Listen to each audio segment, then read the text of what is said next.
یہ مجھے لگتا ہے کہ غلط بات ہے کہ سوچے سمجھے بغیر ہم کسی کے بارے میں کچھ بھی کہہ دیں.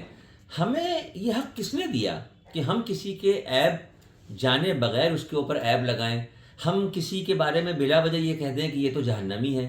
ہم کسی کے بارے میں کہہ دیں کہ اللہ جب کسی سے خفا ہوتا ہے تو سجدوں کی توفیق چھین لیتا ہے. نہیں، ہمیں یہ حق نہیں ہے. یہ فیصلہ کرنے والا میرا پروردگار ہے.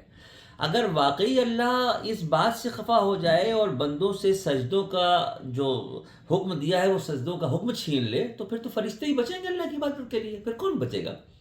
ایسا بالکل نہیں ہے. اللہ بہت رحیم ہے، بہت کریم ہے. اس سے ڈریے ضرور لیکن محبت کیجئے، دوستی کیجئے. اللہ سے دوستی کر کے تو دیکھیے، تاریخ کے اوراق الٹ کے دیکھیے تو تمام واقعات ہیں جو بھرے پڑے ہوئے ہیں.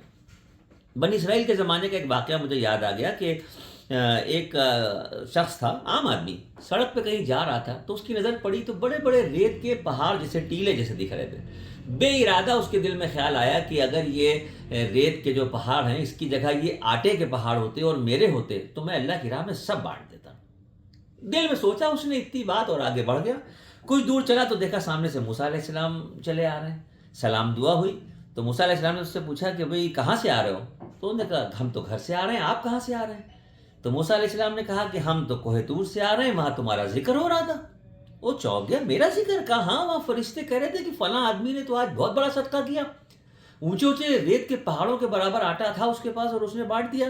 تو یہ کہنے لگا حضور میں نے یہ بات تو دل میں سوچی تھی لیکن ایسا ہوا نہیں.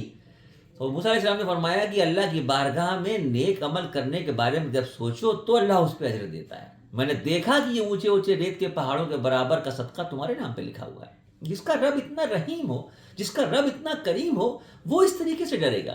ایک واقعہ آتا ہے، حضور کے زمانے کا واقعہ ہے کہ ایک عورت اپنے بچے کو گود میں لیے ہوئے تھی اور اس نے بچے کو بیٹھایا.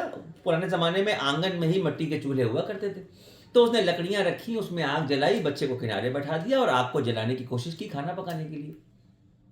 کچھ دیر کے بعد جب آگ جل اٹھی، بھڑکنے لگے، شعلے بھڑکنے لگے، تو جلدی سے سب سے پہلے اس نے بچے کو اٹھا کے اور دور کیا کہ کہیں بچے کو آگ سے کوئی نقصان نہ پہنچ جائے. اس کے بعد وہی عورت 2-3 دن کے بعد ہمارے نبی سرکار دو عالم صلی اللہ علیہ وسلم کے پاس گئی اور کہا کہ یا رسول اللہ، آپ اللہ کے بھیجے ہوئے رسول ہیں؟ ہمارے نبی نے فرمایا ہاں. تو اس نے کہا میری ماں باپ آپ پہ قربان، کیا یہ سچ ہے کہ اللہ 70 ماؤں سے زیادہ اپنے بندوں سے محبت کرتا ہے اور وہ اپنے بندوں کو تکلیف میں نہیں دیکھتا، ان کو نئے راستے، ان کے صحیح راستے پہ لانے کے لیے، ان کی اصلاح کرانے کے لیے کوشش کرتا ہے؟ تو کہا بالکل صحیح ہے. تو کہا کہ یا